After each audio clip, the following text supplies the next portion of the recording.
Welcome, everybody, to the Sentinel Report. I'm your host, Alex Newman. It is July 28th, 2025. Thank you for joining us today, folks. A lot going on in the news. Huge trade deal with the European Union. Treason being exposed at the highest levels. We all knew it, but the evidence is now coming out and it's being talked about everywhere, at least everywhere except the fake media, including all the way in the White House. Huge news on that. Also, one of our guests today joins us to discuss a special breed of cattle that he's created that would solve all the problems that the globalists claim to have with cows, the methane emissions and all the rest of it. And artificial intelligence, folks. Huge things coming down the pike from Washington, D.C., including a new action plan for AI. We've got the good, the bad, and the ugly, and so much more. So stay tuned for all of that. Now, starting with a word from the word, this comes out of Exodus chapter 14, verse 14. The Bible says, "The Lord will fight for you. You have only to be silent." And it's a good reminder, folks. It doesn't mean that we shouldn't be doing anything, but it means that we really need to understand we must rely on God in all of these battles. We can't win these battles with our own power, not even close. And so we have to remember that we are not responsible for winning the battles. We're just responsible for doing what God has told us to do. He will win the battles for us. And in fact, he's already won the big one. Now, turning to the news, ladies and gentlemen, there is a lot going on.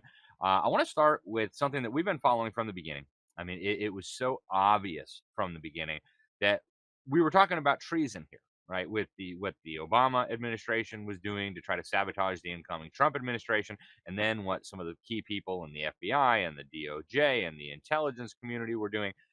This was an effort to unseat and overthrow the elected government of the United States of America. And now it looks like the chickens are coming home to roost. Here's Donald Trump talking about it. Stone cold, and it was President Obama. It wasn't lots of people all over the place. It was them too. But the leader of the gang was President Obama, Barack Hussein Obama. Have you heard of him? And except for the fact that he gets shielded by the press for his entire life, that's the one they look. He's guilty. It's not a question. You know, I like to say, let's give it time. It's there. He's guilty. This was treason. This was every word you can think of. They tried to steal the election. They tried to obfuscate the election. They did things that nobody's ever even imagined, even in other countries. You've seen some pretty rough countries. This man has seen some pretty rough countries, but you've never seen anything like it. And we have all of the documents. And from what Tulsi told me, she's got thousands of additional documents coming. So President Obama, it was his concept, his idea, but he also got it from crooked Hillary Clinton. Wow. I would be pretty concerned if I was Barack Obama right now, or Hillary Clinton, or James Comey, or Clapper, or any of these others who were involved in this coup attempt.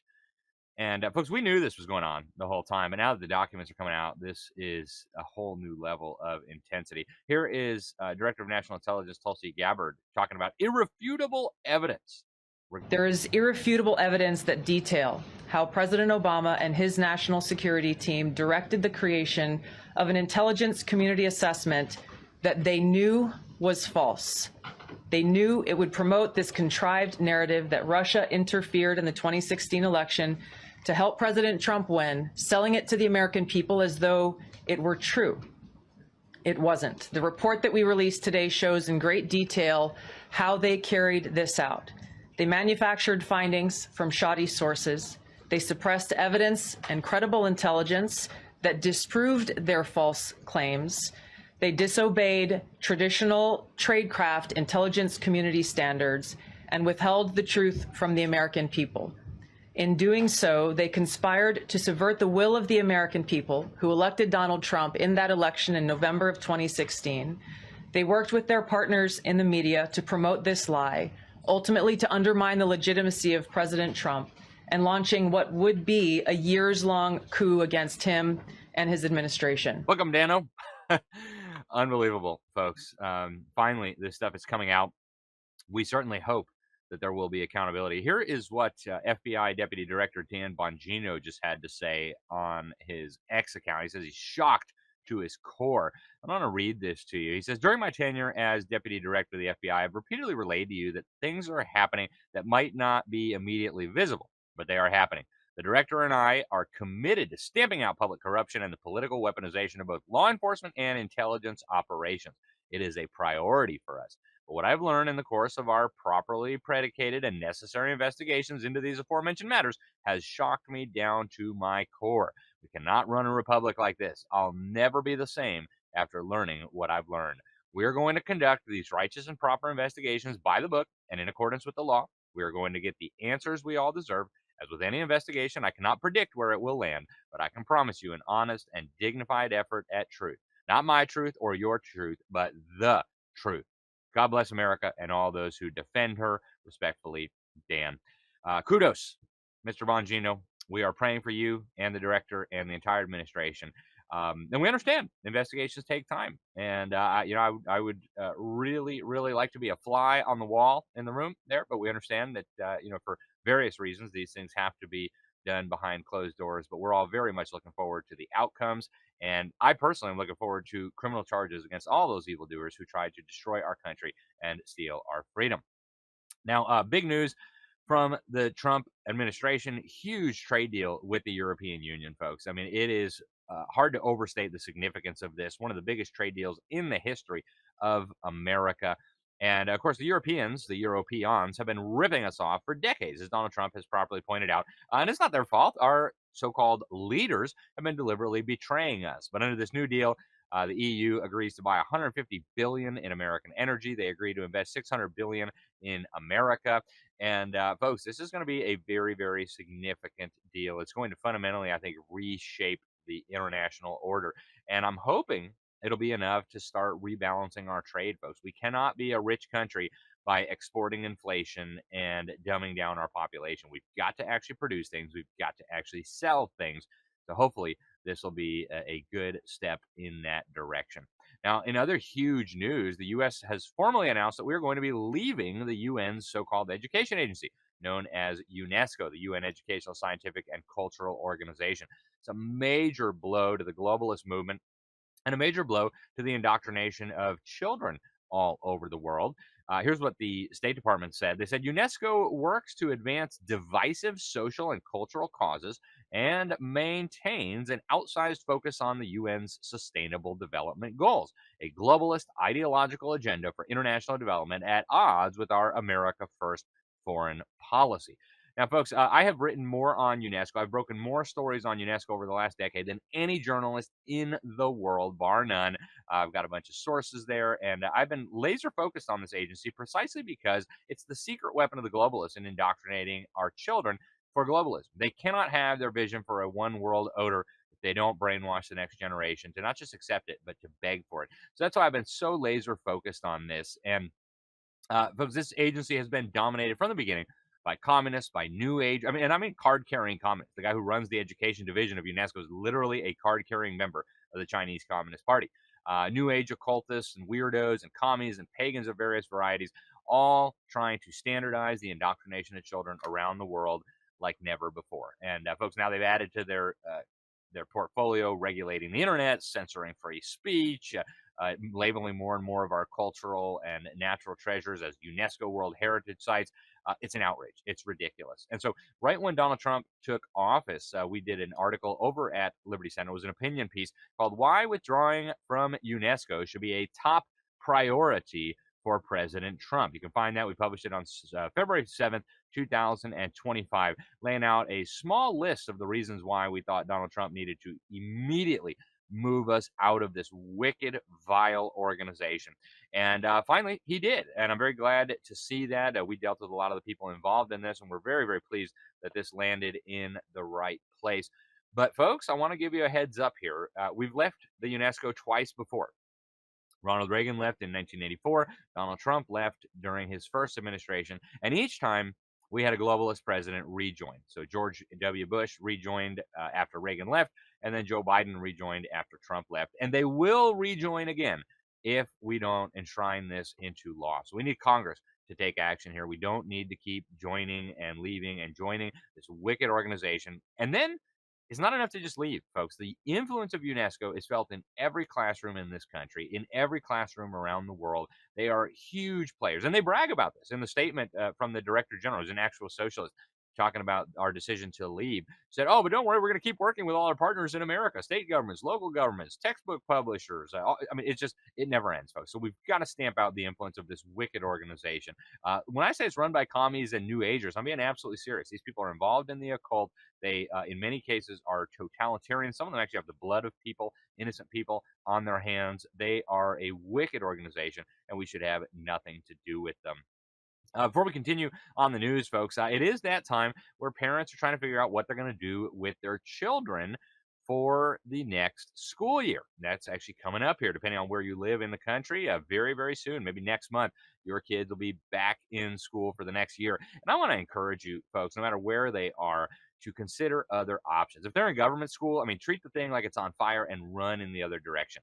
Me personally, my wife and I, we have put our children in an institution called Classical Conversations. They've got communities all over the country where they meet together, families, and they have paid tutors. It is so much fun. It's such a great program. I can't speak highly enough of it. I've actually become a senior fellow there because they do so much good work. But I want to encourage you to check it out. You can find it at classicalconversations.com/LSM, classicalconversations.com/LSM. What really sold me, I saw the 8th graders doing a legal debate, a mock trial, and I was just blown away. I said, man, whatever these kids learn, I want that for my own children. And so go check it out, folks, classicalconversations.com/LSM. If you've got children in your life that you love, whether your own children, your grandchildren, your neighbor's children, if you've got children, you need to get them out of the government school, and you need to find a better option. And Classical Conversations is one of those incredible options. Now, we've got a big ruling coming out of the United Nations top court. They like to call it the International Court of Justice, or the World Court, or the World Supreme Court. And basically, they have ruled that if governments don't fight CO2 emissions, and by the way, you exhale CO2 to give you some sense of how draconian this is, then you're committing an internationally wrongful act and may be held accountable by the UN clown car. Listen to these kangaroo court judges lecturing humanity about the alleged evils of greenhouse gas emissions. The risk of significant harm to the climate system is indisputably established. Climate change poses a quintessentially universal risk to all states. This risk is of a general and urgent character, requiring the identification of a corresponding general standard of conduct to be applied subject to the principle of common but differentiated responsibility and respective. And he goes on. That's the Chief Justice at the little World Supreme Court. And folks, this is a really incredible ruling. I did a big article about it. You can find it at thenewamerican.com. Came out on July 23. And they claim that governments, folks, have a legal duty under international law to regulate the gas of life. Again, we're talking about carbon dioxide here, the gas you exhale. And folks, they're not kidding around, right? They're threatening to prosecute people who don't go along with this. They're threatening that countries like the United States could be hauled back into this kangaroo court to pay reparations to some third world country run by a kleptocrat because we release CO2 emissions. It's absolutely outrageous. I talked to the great Dr. Willie Soon, who we had on the program last week.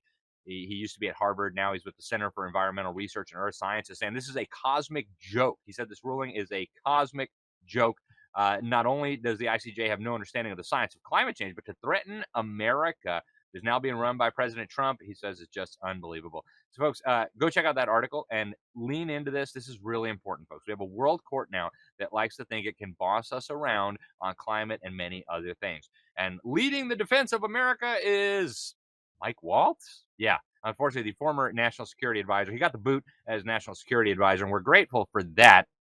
Now he is heading over to serve as the U.S. ambassador to the United Nations. I was very grateful to see Republican Senator Rand Paul, who represents Kentucky in the Senate, slam this guy. He voted against him in the committee. And he said this: the idea that Congress should be involved with declaring war is sort of passé. It's old-fashioned. But when it comes to ending a war, you voted with Liz Cheney and others to say that the president couldn't end the war. And folks, I know a little bit about Mike Waltz. He also voted that my daughter should go and be drafted to fight in these wars. He voted to enshrine homosexuality in federal law, broke ranks with the Republican Party to promote homosexuality. This guy is bad news. And so I hope you'll keep the pressure on, folks. He is not going to do a good job defending America first or our national interest at the UN. Speaking of the UN, there's an international association of journalists called the Press Emblem Campaign.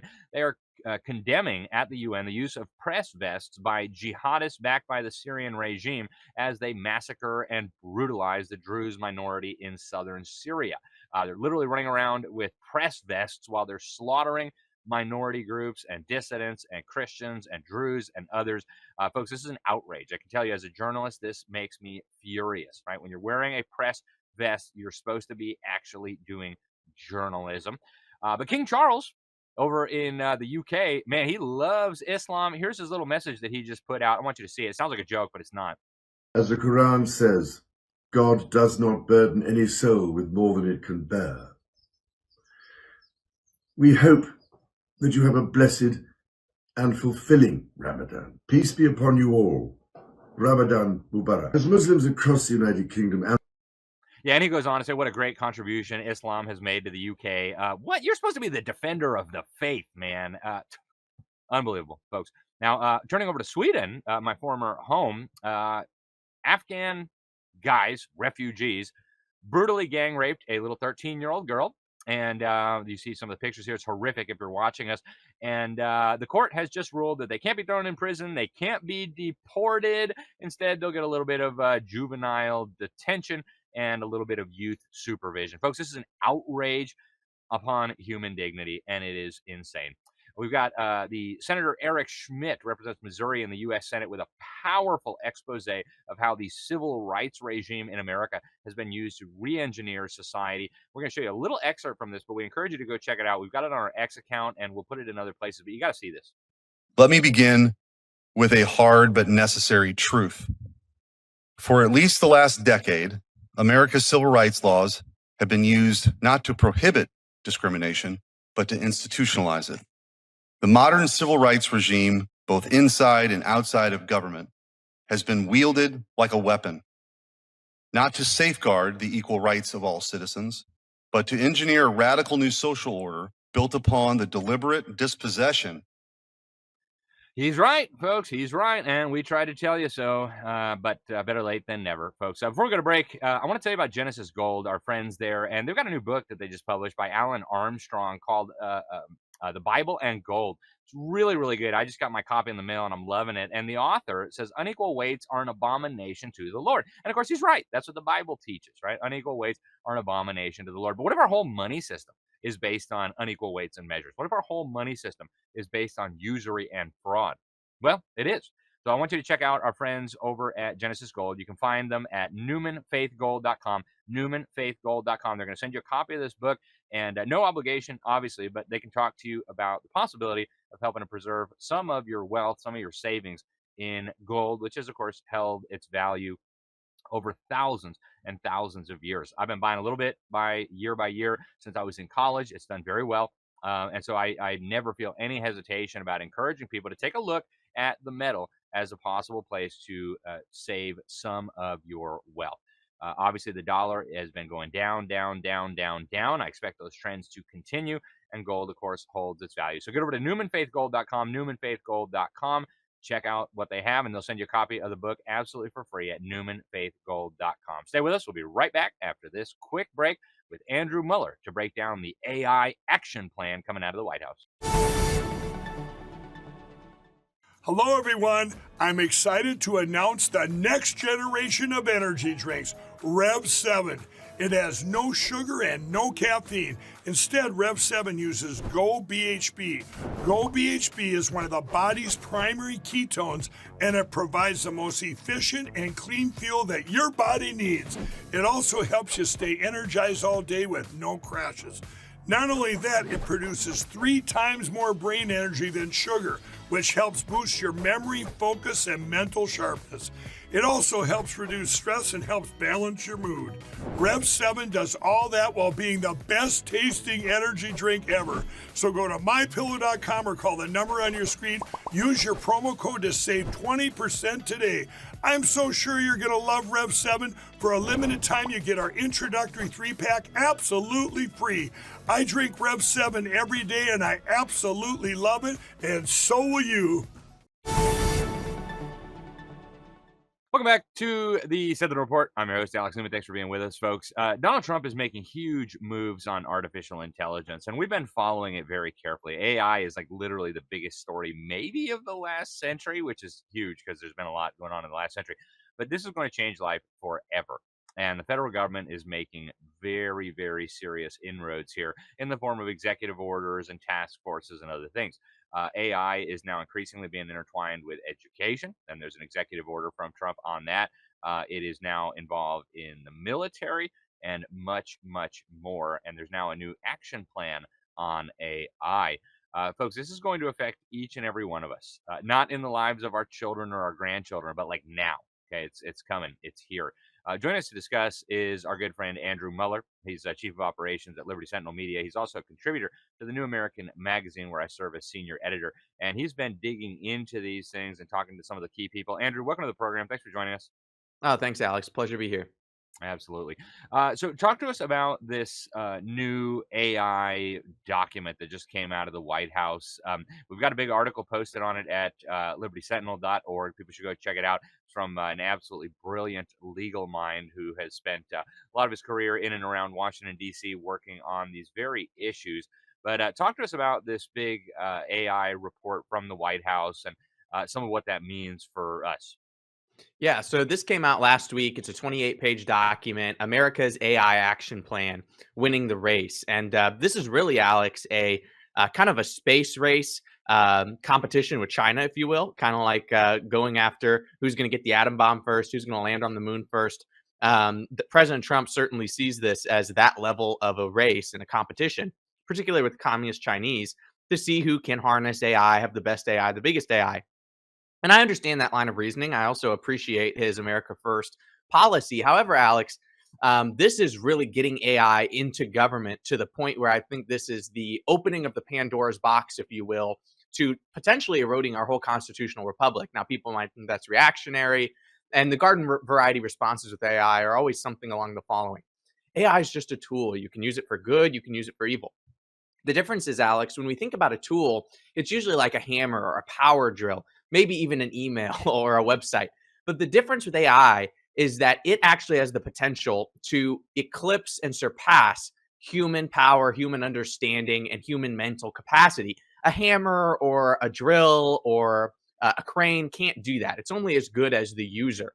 But AI, Alex, can actually surpass and has already surpassed the human mental capability. So the question is, and my question and concern is, will AI in government end up becoming our new monarch, becoming our new king, if you will, in the United States? And there's already a whole movement about this, Alex. It's called the Dark Enlightenment. And Time Magazine published an article titled What We Must Understand About the Dark Enlightenment Movement. And it highlighted Curtis Yarvin, a handful of other people who are visionaries in this whole idea of having AI in government. And this has connections to Peter Thiel, Palantir, Amazon's AI, Google's AI, ChatGPT. And really the concept is that human beings are flawed and they make mistakes and they're inefficient. But AI has the potential of being way more efficient, of potentially being correct most of the time. But the trouble with that is, Alex, is that we know AI has a worldview because it's the worldview of its creators, of its developers. So what President Trump did is he released this new AI action plan, and with it, he also released a handful of executive orders. Now, one of those executive orders was preventing woke AI in the federal government. Now, I appreciated most of the sentiment of this executive order, Alex, because it did talk about, getting rid of going on ChatGPT or Grok and typing in founding fathers, and it shows you a picture of a Viking or of a Hispanic woman or of a black person, obviously historical inaccuracies. And the executive order says this: LLMs, which are large language models, a synonym for AI, shall be neutral, nonpartisan tools that do not manipulate responses in favor of an ideological dogma such as DEI. I appreciate the sentiment there, Alex, But the idea that this AI in government could be neutral or nonpartisan is just simply impossible, because this just gets back down to the foundations that every single individual has a worldview. America was built on the Christian worldview. So what worldview does this AI have? And once President Trump's out of office, is the next administration going to manipulate the AI to have a bad worldview that could then surveil us and create a really technocratic state? Yeah, Andrew, one of the things that seems to be happening is, Trump is using his executive authority to put in place a lot of policies that seem really sensible to conservatives. But we understand that Trump's not going to be president forever. And eventually, some deep state Democrat puppet is going to be in that office, and they'll be able to turn a lot of this machinery back against us. What do you think the risks are of these technologies and the increasing embedding of these technologies in every facet of government? Well, I actually asked Grok this, Alex. I said, what are some of the risks of implementing AI into government and into our lives? And they said, over reliance on AI risks humans losing critical thinking or agency, especially if we treat AI outputs as gospel. That was AI's own warning to me about itself. And I think that's exactly where we are. That a lot of us in our corporate lives, just to take this down to ground zero, average listener listening, they might use AI to make a funny picture, or to proofread an email for them, or to write something, or make their writing a little more cohesive. But what we're talking about here in these executive actions by the president are taking this far beyond it. In Trump's AI action plan, he actually talks about implementing AI into the Department of Defense. He launched a whole new website, AI.gov. And this is getting into education, Alex. It's getting into the Department of Defense. Actually, Elon just launched Grok for government.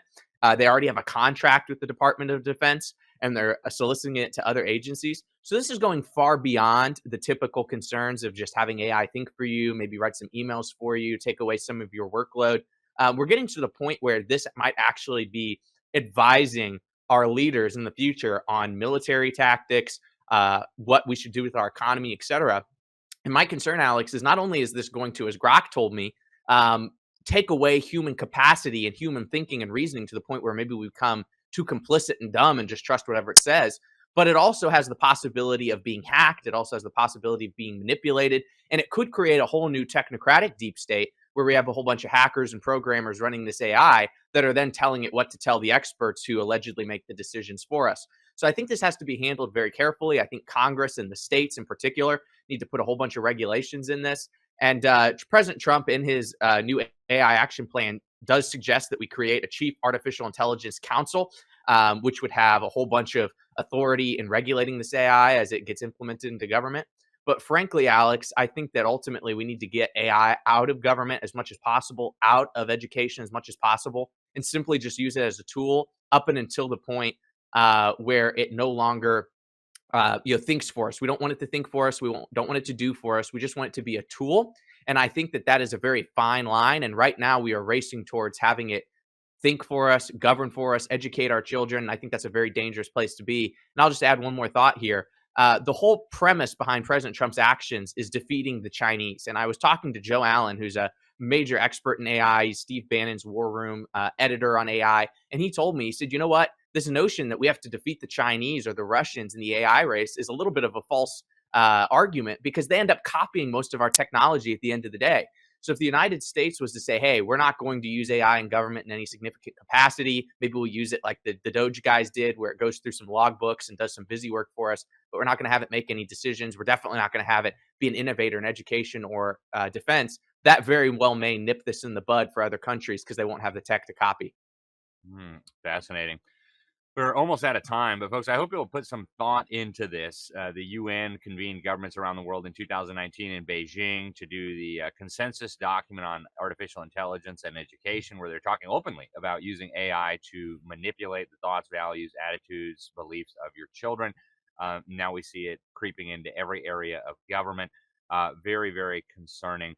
Andrew, how can people follow you? I know you're on X, so what's the best way for people to follow the work that you're putting out?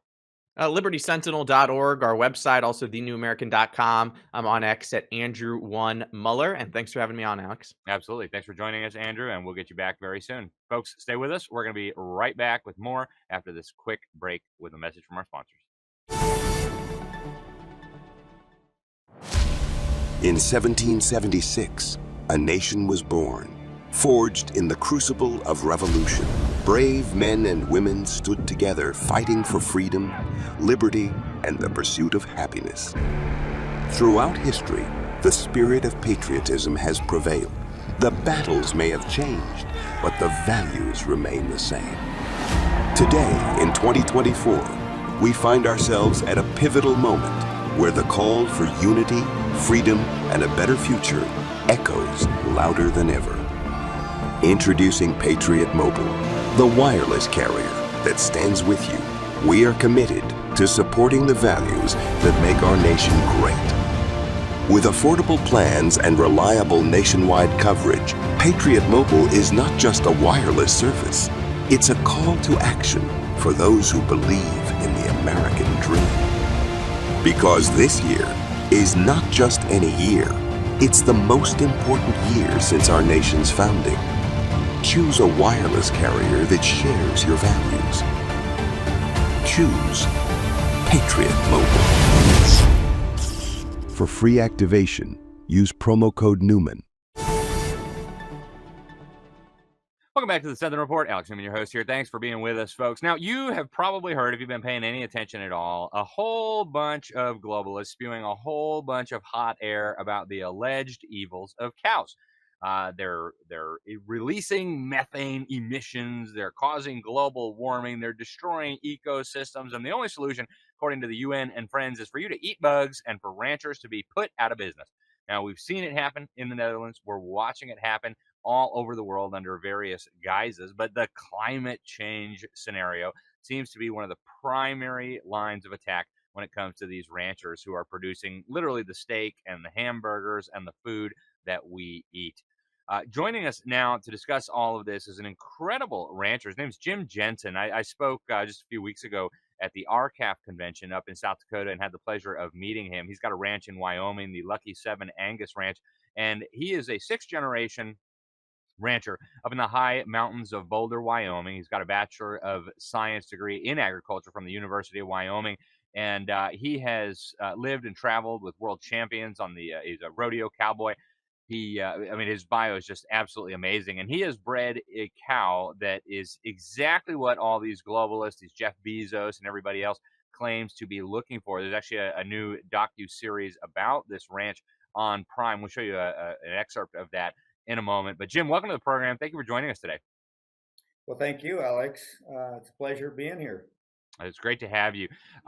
Jim, you have watched as people like Bill Gates and the Secretary General of the UN and John Kerry. I mean, at the summit, I actually showed video clips of a lot of these people saying cows are bad. We got to stop with the cows. We can't have meat, et cetera, et cetera.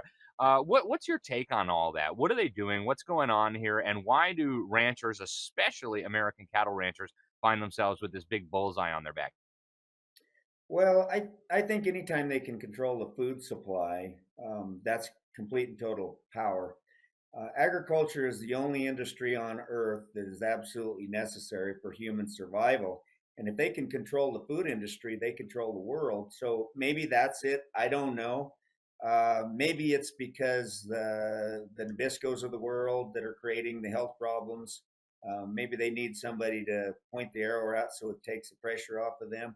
I really don't know, but the fact of the matter is cows aren't the problem; they're the solution.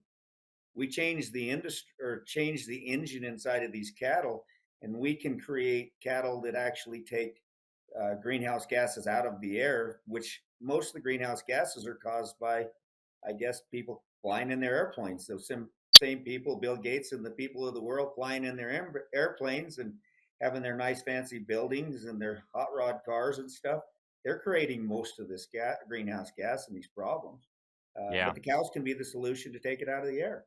Yeah, you're absolutely right about these people. I go to these UN climate summits and they roll up in a whole fleet of private jets.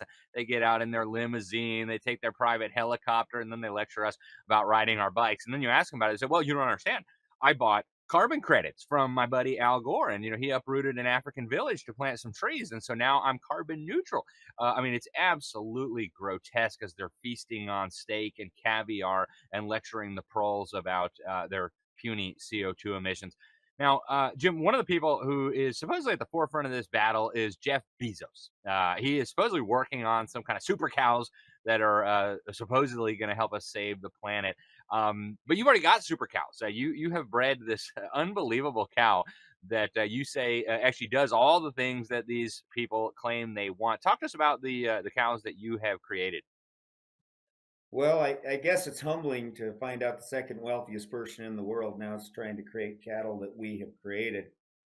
We created these cattle in the realm. We were trying to make cattle that would make ranchers more sustainable. Sustainability means better business people. They could make more money. And so the cattle live longer, they're healthier, and they're feed efficient to where they'll actually create less methanes. Jeff Bezos right now is putting all this money and investment into organizations trying to get the exact same cattle that we have, cattle that will actually create less methane.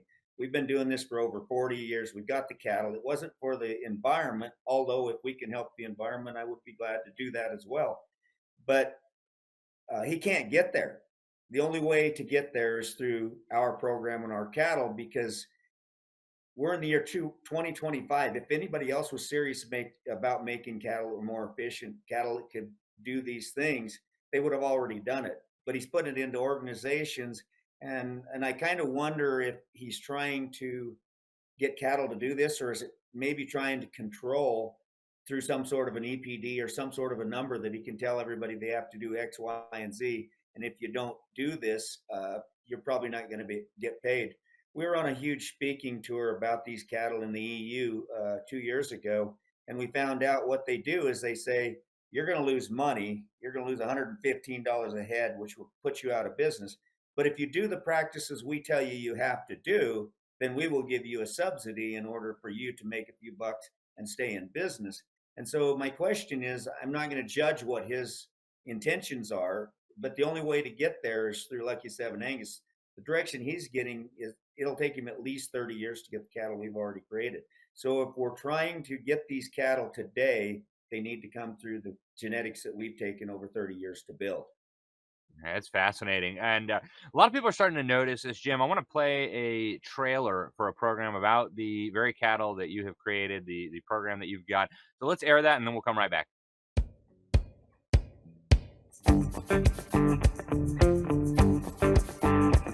Hi, I'm Steve Bolden, and I'm a cowboy artist. You know, there's a story behind every one of my paintings.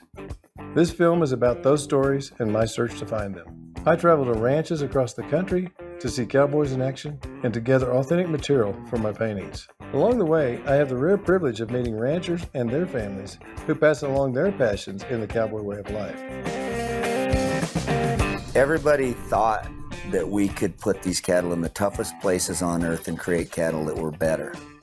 But they said they didn't think anybody would be brave enough to do that. You're working with a natural animal in a natural state. All you have to do is learn how to cross them correctly and maybe just grow them correctly. These have been conditioned. Their genetics are different. This is 40 years in the making. What Jim has done, it's something unique that we have no experience in the UK of, so that's why we found your story so positive. We've said idle for so many years and let them kick us and beat us up, but when the people start understanding the truth and they understand that they want a better, healthier body and they can survive on 3/4 pound of beef and be very healthy, I think that the beef market is very, very secure. Agriculture has a very, very high approval rating. Then when you break it down a little bit further and you ask, well, what about industrial farming, for example? Well, then public opinion is far less favorable. I think for all of us involved, the most important thing is preservation, to keep this land as beautiful as possible, to keep the animals healthy and progressing as much as we can. Farmers and ranchers comprise less than 2% of the U.S. population, yet we feed 100% of the people, right? We are important. You guys are important, and the world needs to understand that. We're also involved. Our lives are also crazy and also busy, that we're not paying enough attention to what's going on. Everyone should be getting support in ag because we feed the world. Cattle, agriculture is not the problem. I can trap more carbon through the grasses that we made than you can ever trap in a tree. I am put here on this place because I was chosen as the guy that would take care of it, nurture it, and do the very best with it. You are completely and totally creating an incredible ecosystem that the whole entire world loves. At the end of the day, cattlemen have always been environmentalists. We're just not very good at telling our story. We have to start telling the world who we are.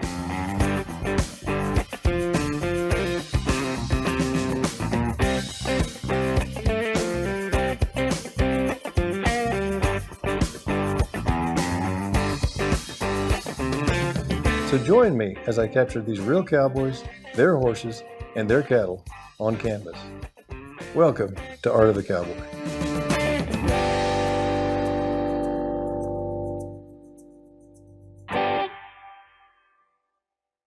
Absolutely fascinating, Jim. Obviously, you've been working on this for a while. In the last few minutes that we have left, tell us about how you develop these cows and why they are so special. What makes them better from these different angles than, say, your standard traditional cow that people have in different parts of the world? Well, see, we live in the toughest environment in the United States. It's the coldest place in the United States, average daily temperature, one of the toughest places in the world to grow cattle. So when we were trying to buy animals that would work in our environment, they simply were not available. So we decided that we had to make our own, and more so a survival of the fittest type of situation. And as we were doing that, we had customers that were using our genetics, and they started telling us how many more cattle they could raise, how much more feed efficient they were. So after that, we started doing some scientific data or research. We were the first Angus only person in the world to do the research using the Vitality system of today. And since then, we've concentrated on this exact animal. Then once we got the feed efficiency down to a fine art, we started creating animals that would live longer, healthier, less death loss. So every time you have an animal that dies too soon, or a cow that can't produce long enough, you're putting a lot of the carbons or whatever the footprint that's in the environment, and you're not getting a beef product out of it. So what we've actually done is we've created more pounds of grass, or more pounds of beef with the same amount of grass that there used to be. And that's actually going to produce more pounds of beef with less greenhouse gases exposed. And whether or not these cows are going to be eating that grass, you're going to have that methane. So the law of energy says that if a cow eats it, it'll do the same thing as if it decays, just takes a little bit longer. So if we can make cows that turn energy grass into meat instead of energy grass into methane, we're actually going to be able to reduce this methane. And so we could be the solution, not the problem. Yeah. Well, this will show, I think, whether these people are actually serious in their alleged paranoia of methane, or whether it's all a ruse to get control of the food supply, which I happen to believe the latter. But if they're really that concerned about methane, hey, here's your solution, folks. Jim, this is really special. I want to encourage people to check out the series that's on Prime, Amazon Prime. If you're a member there, you can watch it. Lucky 7 Angus. How else can people find you and find more about the work that you're doing, Jim? Well, we're on the website, lucky7angus.com. We're already starting another website because we think there's a bigger, powerful, or a more powerful story called The Lucky 7 Ranch. So you can look those two things up, and that'll give you a little bit more to look for. We've got quite a few things on the internet. So if you type in Lucky 7 Angus, you'll find a lot about us on the internet as well. Is there any way for consumers to order the beef you guys are producing, or is that down the line? Right now, we're in negotiations with some major food companies, some people that everybody knows. And so we're not really doing an individual deal. We're trying to make it a bigger product to where we can make a worldwide, global product. And so, no, not really anything that you can actually buy. I would love to send you a steak or two, but we don't have that supply, and we're kind of in negotiations and won't have it for a while. Well, keep us posted when you have it available. We definitely want to let the folks know. Jim, Jensen, thank you very much for joining us today. Thanks for sharing this really important work you guys are doing, and I hope we can talk to you soon. Well, thank you. I appreciate it, Alex, and all the work that you do as well. Thank you, sir. God bless you. All right, folks, stay with us. We got one more segment coming up with our friend Sam Anthony, CEO of Your News, breaking down the news of the day. We'll be right back after this quick break. Are you concerned about your child's education? Have you considered looking into alternatives to public school but don't know where to start? Greater Than I Ministries will give you the tools you need with a free Home Educators Kit and 15% off our Thinking Like a Christian Biblical Worldview video series. Available on DVD or streamed to your home or device, this series will thoroughly equip you and your family with the truth you need about the battle of ideas being waged against our families and our nation. And our free Home Educators Kit will provide you with links directly connecting you with all the resources you need if you're considering rescuing your children from the public indoctrination schools. Go to gtimin.com and click the green banner at the top to receive your free Home Educators Kit and 15% off our Thinking Like a Christian Worldview video series. Again, that's gtimin.com and click the green banner at the top. You'll be glad you did. Welcome back to the Sentinel Report for our final segment, folks. We mentioned in our news segment the huge trade deal just negotiated with the European Union. Massive, massive deal. Maybe one of the biggest in history. They're saying it helped to avert a trade war. And it is going to rebalance in a significant way trade between the United States and Europe. They have been obviously putting tariffs and massive taxes and even outright bans on a lot of American products, a lot of American goods and services. One of the sectors that has been the hardest hit by the EU and regulation over the years has been technology. The EU, through the EU Commission, has been just absolutely out of control when it comes to trying to force American technology companies based in the United States to censor their users, to collect data on the users and give it to the government, to silence misinformation, disinformation, hate speech, conspiracy theories, which of course we know really just means the truth that they don't want discussed. Joining us now to discuss is our good friend Sam Anthony. He is the founder of yournews.com. It's like the YouTube of news, massive, growing very rapidly. I am a shareholder, and I'm actually helping out on the news operations side. Sam is really well informed on so many different issues. Sam, welcome to the program. Thanks for joining us. Hey, Alex. Good to be here. Absolutely. So talk to us about this big trade deal with the EU and the tariffs and what that means for the folks watching and listening. Well, first of all, what Trump has been pulling off to me is absolutely incredible. I mean, he's treating the United States as a business, right? And he's running it as a business and generating revenue. And he's got all kinds of money that's coming in. But I'm looking at the trade deal with the EU, and so I'm reading it so I don't make a mistake here. But the EU agrees to purchase $750 billion in U.S. energy. Right? Huge. So he's already selling product for us. Agrees to invest additional $600 billion into the United States, 15% tariffs on most goods, including cars. And then they agree to purchase hundreds of billions of dollars in U.S. military equipment. Amazing what this guy is doing. So we talked earlier, but I saw a 30-year chart of tariffs of monies coming into the United States. And 30 years, it was basically this little straight line. I don't know if you could see my finger just going straight across. I wish I could show you this. And all of a sudden, last month, $22 billion. I mean, it just was like a hockey stick going straight up. It went from basically flat, low revenues to all of a sudden, bam. So the money that that's pouring into this country is what is going to be used, obviously, to pay off the debt. But I see this as a way to get the American people off of paying income tax, which is how it should have been to begin with. So there's been a lot of criticism that Trump is starting a trade war. Trump is going to burn down the U.S. economy. And you think it's working out well for Trump, huh? I do. Explain to me how, yes, he started a trade war, and somehow it seems to be working out for the American people's advantage, right? So all this money that's going to start flowing in, which when the founding fathers set up this country, there was supposed to be no tax on no income tax or prosperity tax. Somehow the government figured out a way to completely turn that around and take our money. So all he's doing is looking at this as a business and saying, how do we generate revenues so that the American people can prosper from this? Excellent.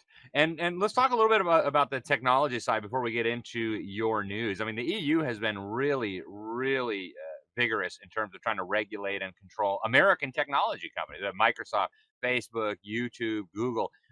They have just been deluged with regulation. What do you think this trade deal means? I mean, are we seeing a rebalancing here where the EU is going to have to try to behave itself when it comes to putting restrictions on our companies? Uh, did you hear the press conference with Trump in the EU? Not Did the you whole hear any of? thing, parts of it. Yeah, so I think what's happening is the United States is setting the model for what needs to come. And I think that most, if not all, of these countries are going to start complying and starting to follow in suit with us. And I think they're going to get more. These countries are going to effectively start to trade more with the United States and open up things that they didn't before. I think that'll be a smart move on their end, right? Yeah. Yeah, absolutely. Sam, switching gears a little bit, you are the founder of Your News, an incredible platform where citizen journalists can post their articles, where there's a revenue share model where you can advertise down to like a zip code or a city.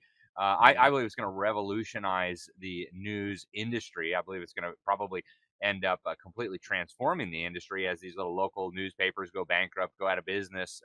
This seems to be really transformative. Talk to us about what you're up to. I mean, we had you on a few months ago to discuss these things, but you're moving very rapidly to expand this. I understand last year you had 100 million people coming to the website and reading, and I guess it's growing. Talk to us about what's going on with Your News and where you expect it to go. The legacy media is collapsing. It's not a secret. Everybody knows it. And, you and I have had this conversation. It has nothing to do with the media lying, although that sped up the process. What it really has to do is that the younger generation not consuming information the traditional way that I did growing up. I mean, the audience viewership for the networks like cable news is diminishing. Certainly, terrestrial radio is diminishing, and then you have the newspapers and magazines, which are almost all but gone. So what's replacing it? And by the way, the reason for that is you have all these different options. I mean, Alex, I remember when there was only 4 channels on the TV. Okay, that's it. 3, 5, 7, and 9, and then they went to 11. It was like, oh my God, we got another option. But now, I remember when cable, all of a sudden you had 1,500 channels to pick from. I'm like, who the hell's going to go watch 1,500 channels? Now you've got the internet, and you've got YouTube and Rumble. You have all these different options that are out there. So the consumer has such a massive variety of things to choose from, and everything is moving towards on demand. And so the old products are never going to survive with the new. And what's going to replace it when you're talking news? I'm talking local news, because there's still a demand for local news. It's just all the newspapers are going out of business. And so what we're doing is bringing back independent news reporting. So what I see on YouTube, or somebody like yourself, so wherever you broadcast, YouTube, Rumble, you are the brand, Alex, right? You're Alex Newman is the brand. Liberty Sentinel's the brand. It's your job to build your audience, but you use platforms for distribution and monetization, right? That's how it works. With me, the local news reporters are the brand. So I could take somebody that does high school sports or that does entertainment type news. They're the brand. They're just using a platform for distribution and monetization. The difference between me and everybody else is we drill right down to the local. So I can have the local high school football game, or the city council meeting, or the bank robbery. The platforms that we deal in today don't really cover that kind of stuff. You could go to YouTube and you could get local content if people are posting it on there, but it's not really geared up for it, right? And so you do see, like, I had a conversation with somebody earlier when it came to the ads. There are local ads on YouTube, but primarily because it costs so much money to do video ads, you get the car dealers and the people that have the bigger money that are advertising. But what you're never going to see is Joe's Pizza create a $3,000 video ad saying, come on in for a slice. It's just not cost effective. So those people are looking for different ways to drive traffic. And that's where we come in, because display ads with us, I mean, if they create them themselves, it's free. And if we do it, it's, $35. So it's not much money at all. Yeah. And there are lots of different ways for people to get involved, Sam, beyond just reading the news. I mean, citizen journalists can start submitting articles. Investors can get in on this round of funding. I don't think it's closed yet. And then, of course, news consumers, if you're interested in what's going on in your community, in your state, in your nation, lots of good information there. And advertisers also can start buying ads and targeting them very, very locally. Talk to us about the different ways people can connect with your news, Sam. Well, they could certainly be a reader. So when you log into your news, we geolocate you. If you block it and you don't see your city name at the top, you click change your location and enter your zip code. It'll take you to your city. So we do national news and we do local news. And local news is pretty much covering the country. I mean, most of the country right now, we're doing local news. On another note, Alex, we have a total, and this year we've brought on almost 900 news reporters, but the total number of content creators on our platform is now over 5,000, right? And we're expanding and growing. So for people that want to consume news, we have it. For people that want to be contributors to the news, I mean, you could click the submit your news button and you could post news, views, opinions, classifieds. For people that want to become news reporters and they want to get paid for their work, at the bottom of the page, you could scroll down and way at the bottom in any one of the sections, it'll say become a citizen journalist. You could fill out an application. And once approved, you'll get instructions on how to use your dashboard. And then, we are raising investment capital. So we're doing something called an equity crowdfund. And for those of you interested, you could always go down to the bottom and click invest, and you could read about what we're doing. And if you like it, investors could spend $200 and anywhere in between. It's pretty simple. Fantastic.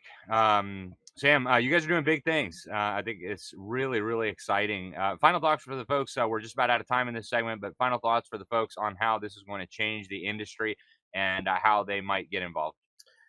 Alex, we've been living in a world that's been centralized news, where you have 6 institutions that control the legacy media, right?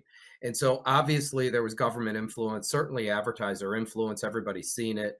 So the good news is what we do is we completely decentralize the news business and we democratize who gets to say it. So each individual reporter, we're not here to vet any of their information, right? Because the only thing like you have is your credibility. And the moment you start lying to people, you're going to lose your audience. In the case with us, it's the news reporter's responsibility to report the news. And if they're lying, the public will let us know. So I want everybody to feel confident in knowing that what we do will ultimately become the next mainstream media, and there will be complete decentralization of the news business, which is really good for the people. Amen. And folks, if you're listening to us on the radio or by podcast, you can find it at yournews.com, yournews.com. Check it out. I believe it's the next big thing, and I do believe it's going to completely reshape the industry. Sam, Anthony, thanks very much for joining us today. Thanks for the great work you are doing, and we'll get you back to discuss more in the not-too-distant future. Awesome, Alex. Thank you very much, man. Good to see you. You too. Thank you so much. All right, folks, that's all we have time for today on this episode of the Sentinel Report, but I encourage you to share the information with others. I encourage you to get involved. Don't just get the information. Go do something with it. There's a lot going on in the world, and very few of your fellow citizens understand it. And if they don't understand what's going on, they can't make good decisions about it. So that's where you come in. I want to thank you again for tuning in. Get over to our website, libertysentinel.org, libertysentinel.org. You can sign up for our free newsletter, get all kinds of great stories and information to keep you up to speed on all the things that matter. Till next time, I'm Alex Newman. This is the Sentinel Report. God bless you all.